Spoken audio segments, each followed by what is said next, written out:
we're honoured now to have with us in the studio Dame Helen Alexander, who we just hear speaking in the auditorium. And we're thankful for London Speaker Bureau, who made it possible for her to be here with us today. Thank you very much for that.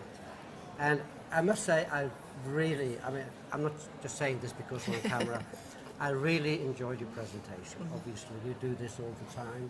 And I thought it was particularly refreshing that you didn't use any PowerPoints to detract attention from yourself. You just spoke with passion, and that was very, very refreshing. Thank you. It was a fabulous way to start the day for all of us, I must say. Thank you very much. You, first of all, you said Pat is mad, and then you said, like, for those of you who might not get it, you're going to give us a clue. Well, I didn't get it. Oh, Could I have the clue, please?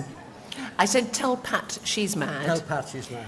And if you looked at the lessons I was drawing out, which began with T, E, L, L, P, A, T, M, A, D, I think. That spells tell Pat mad. Okay. I didn't get And that. I added the she. So, Okay. Well, so, I will check. Maybe I used so some T, different for words. example, was for training. Yes. E was economic context. Ah, but you've Yes, jumbled that. I Ah, that's did. naughty, because I thought maybe this was it, and I was going antenna, economic context. Yeah, I think it works. Okay, so L we for will leadership. find them all there. Yeah. So- now we'll check that out. Very good. You know, very you good. just draw a little Yeah. diagram. But 10 lessons, that's a lot of lessons. Yeah, maybe too many. Yes, maybe too many. Do you think I remember them I don't know. without looking at my notes? I don't know. Do we you? try? Okay. For antenna first, to keep your antenna up. That's an A. Yeah, for antenna. It was an economic context. Yes. Make sure you understand your economic Yes. context. And a lot of economic context is now Asia. That's the third one. Leadership. Yes. And then from leadership you went to digital. Mm-hmm. And digital was like a header, and then you always have some subheadings under digital. Okay. You know, Yeah. it's digital means mobile. That wasn't the first one. Well, digital means a transfer of business model. Yeah. So is there a digital burning business platform that you model. really need to change, or is it something that the future is bringing towards you? Yeah. And then the first question that pops up: is it pay or not to pay? That's exactly. And is it on the mobile? Yes. No, because people like me can't read it.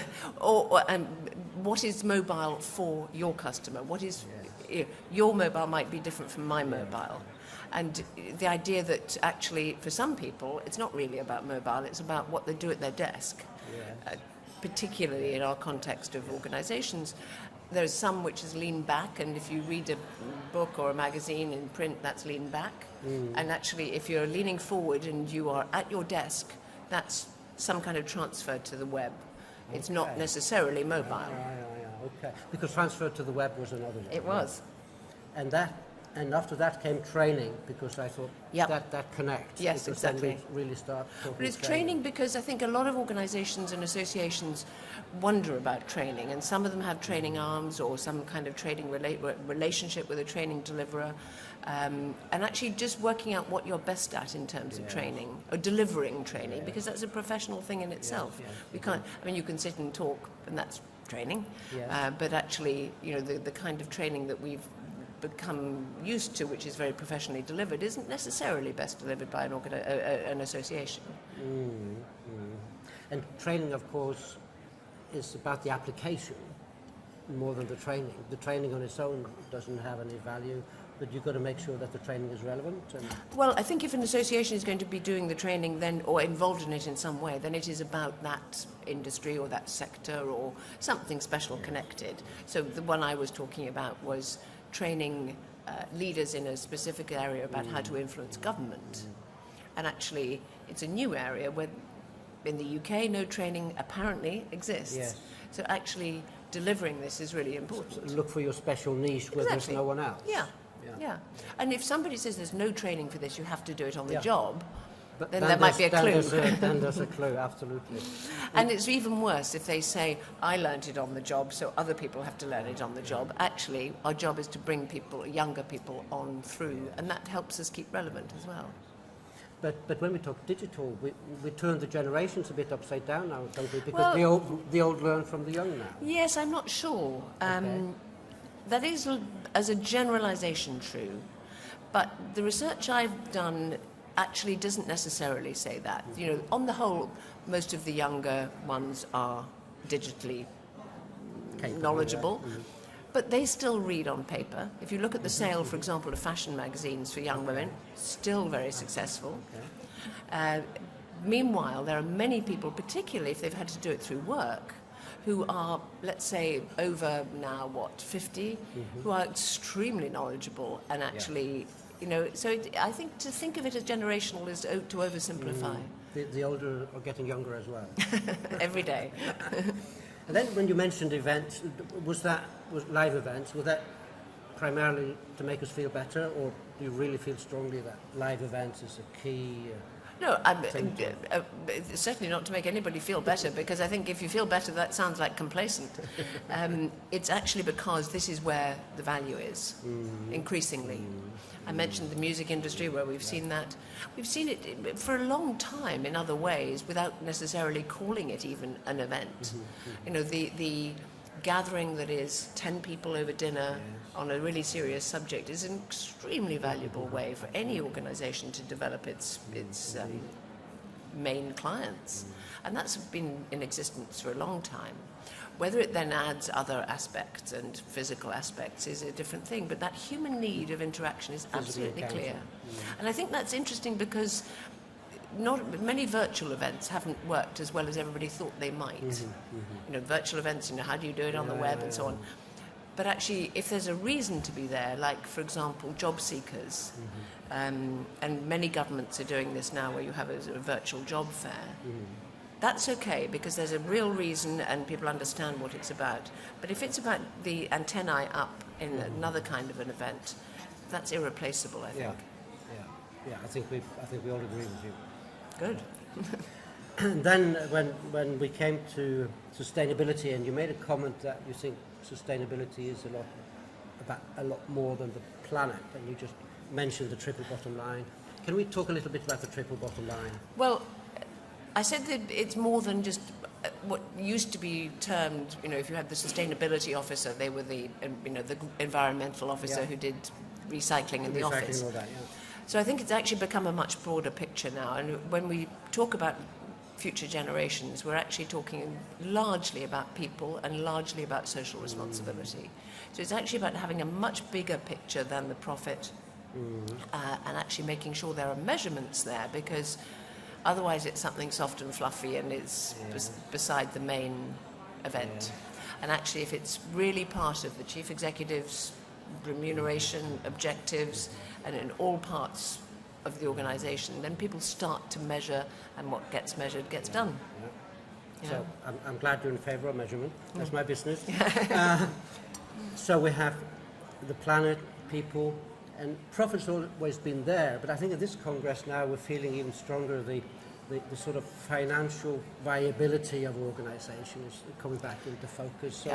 So maybe profitability is taking on a new focus, and it's back in the forefront because we have to be financially sustainable. Yes, and I think financially sustainable isn't just about profits, and you see that with banks, for example, which is a different thing, but actually making sure that there is enough capital invested in the business to be there for the long and to sustain shocks.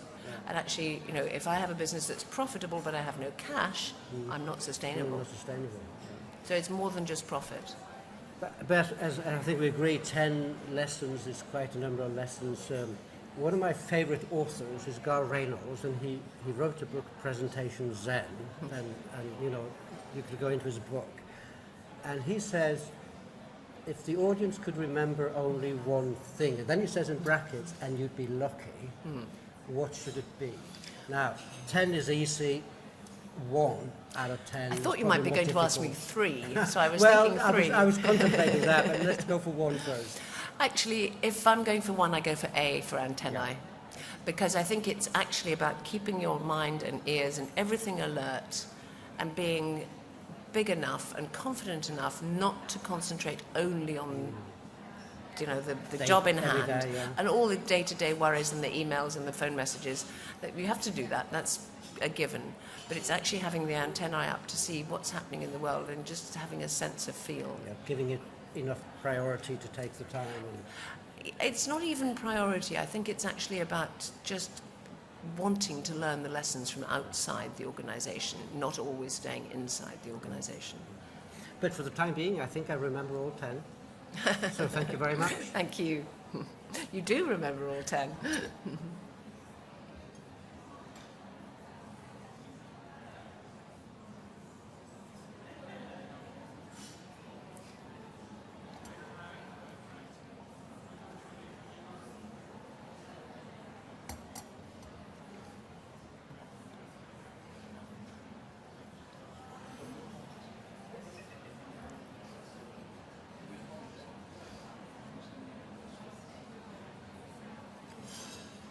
Well, I think we're still on camera, but thank you very much. I'm Thank going to you. bring on my next guest now. Please.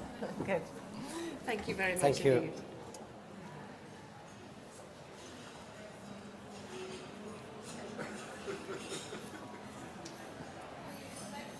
Hello. Linda. Hello. That Linda Pereira. I don't need to say that. Everyone knows you. That was fabulous, eh? That was a She made us proud. Absolutely. Made me proud on various levels. Made me proud because as a keynote speaker, she added so much value, so much.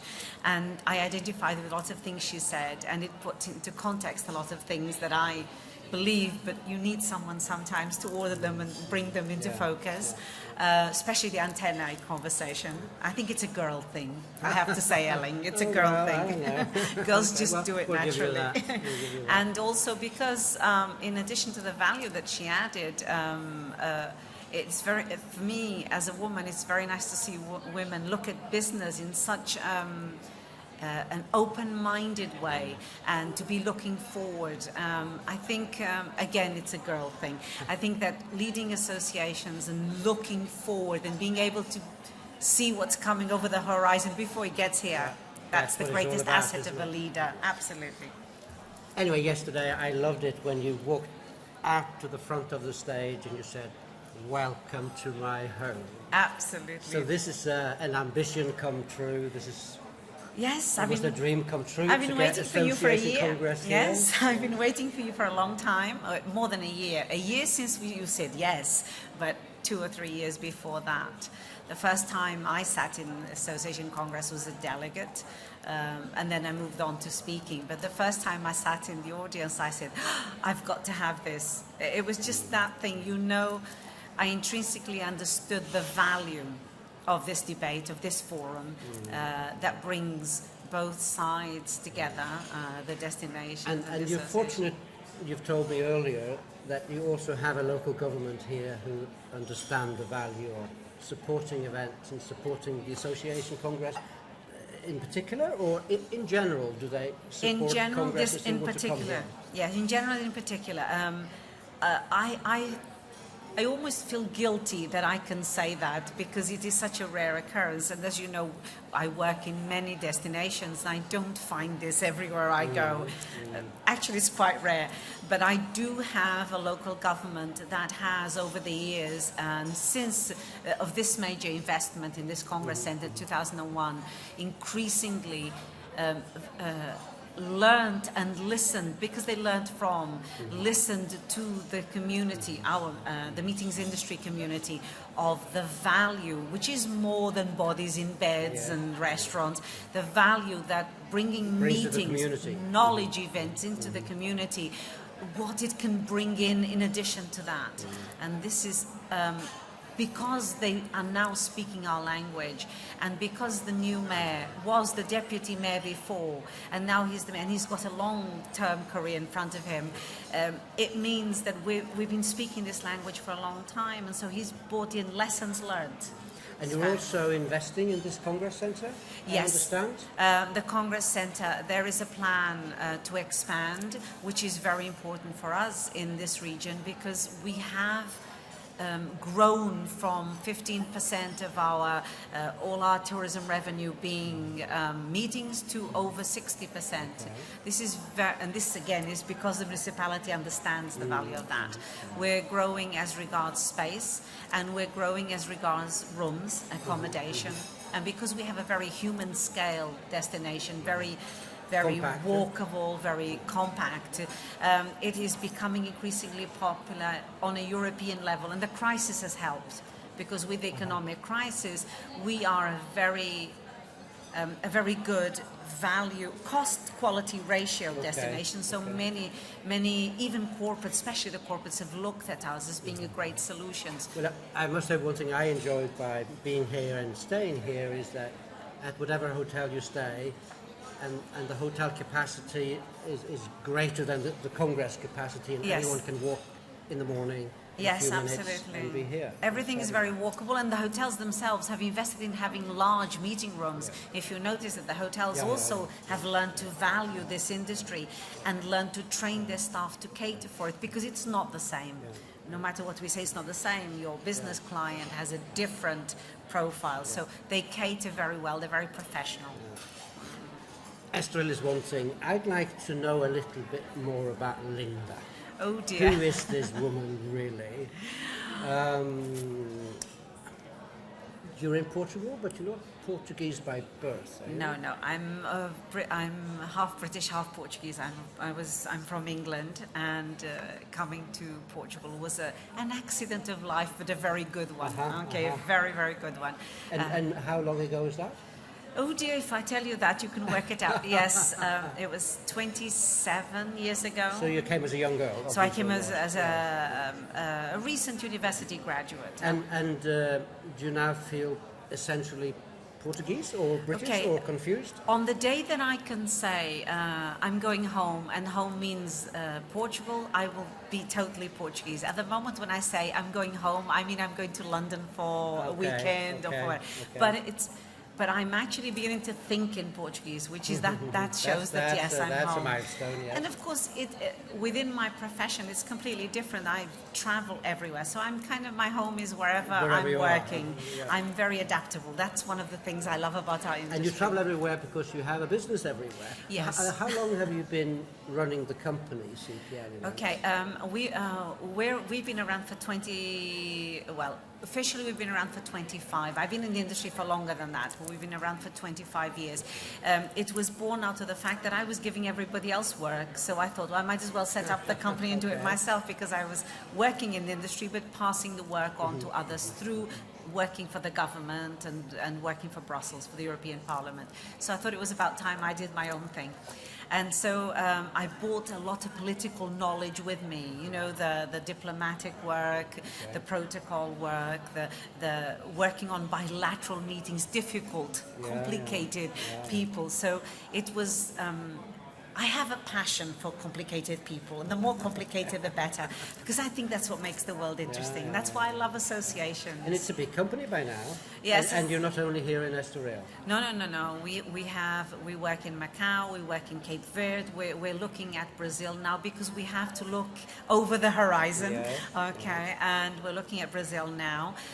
We also have a base in Manchester, and but of course, because I'm here and my coordinating and my management team is here, we tend to headquarter here.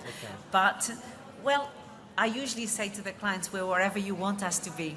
Okay. We'll be there. That will be there. In the cloud. Because we work in over, we've worked on meetings in over 83 destinations for our clients. So, and we have, I'm very proud that we connect very well. We're very multicultural within the company, so it's very easy for us to leave. To work everywhere. Well, I know Damon is delighted by the way you've planned this event for him, and we've all experienced it, so it's not over yet, but congratulations already. Thank you so much. Our time is up, and I'll see you And thank you for talking to me, Elling. Thank you, Linda. Have a great day.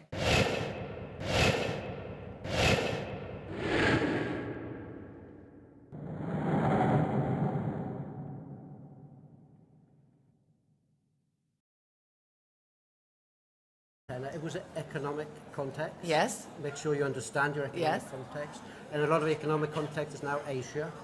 That's the third one. Leadership. Yes. And then from leadership, you went to digital. Mm-hmm. And digital was like a header, and then you almost have some subheadings under digital. Okay. You know, Yeah. it's digital means mobile. That wasn't the first one. Well, digital means transfer of business model. Yeah. So is there a digital burning business platform that you model. really need to change, or is it something that the future is bringing towards you?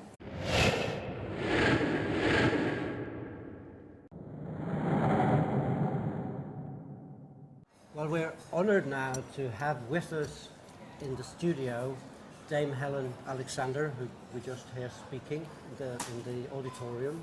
And we're thankful for London Speaker Bureau, who made it possible for her to be here with us today. Thank you very much for that.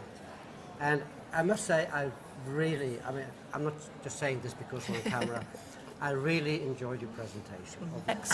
But you've Yes, jumbled that. I did. That's naughty, because I thought maybe this was it, and I was going antenna, economic context. No, I think it works.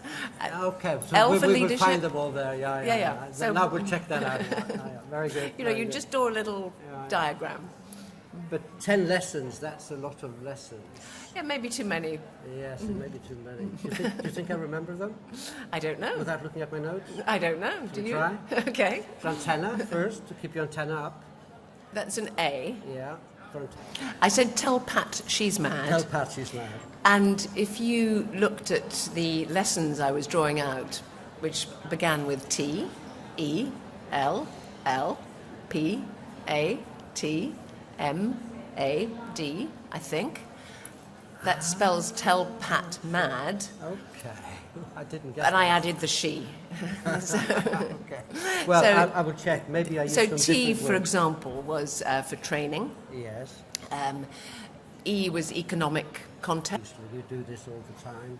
And I thought it was particularly refreshing that you didn't use any PowerPoints to detract attention from yourself. You just spoke with passion, and that was very, very refreshing. Thank you. It was a fabulous way to start the day for all of us, I would say. Thank you very much. You, first of all, you said Pat is mad, and then you said, like, for those of you who might not get it, you're going to give us a clue. Well, I didn't get it. Oh, Could I dear. have the clue, please?